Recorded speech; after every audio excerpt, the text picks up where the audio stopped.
भैंस की कुर्बानी जायज़ है, इस पर उम्मत का इजमा रहा है। अब बाज़ अहले हदीस हजरात ने इसमें इख्तलाफ किया, लेकिन माजी के जो अहले हदीस मिलते हैं वो भी जायज़ समझते थे।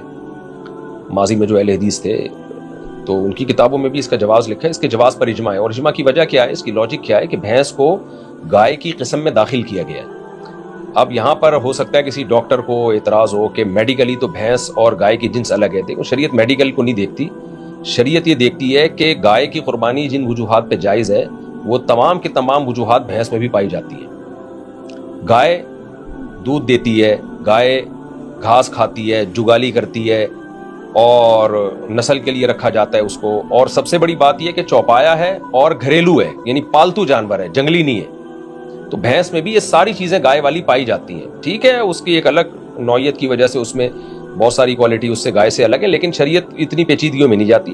तो अहली है, यानी अहली का मतलब वहशी नहीं है। तभी आप देखें जो जंगली गाय है उसकी कुर्बानी जायज़ नहीं है, जंगली जानवरों की कुर्बानी नहीं होती।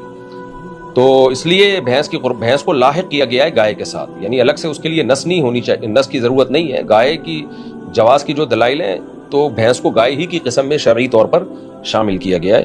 तो हमेशा से इसकी कुर्बानी को उलमा फुक़हा जायज़ कहते रहे हैं। जामूस अरबी में कहते हैं भैंस को। तो इसके अब ठीक है, बाज़ अहले हदीस ने इसमें इख्तलाफ किया है, वो उनका अपनी ज़ाती राय है, लेकिन एक मसले पर जब इजमा हो जाता है तो उससे इख्तलाफ की फिर इजाज़त नहीं होती। तो भैंस की भी जायज़ है, भैंसे की भी जायज़ है।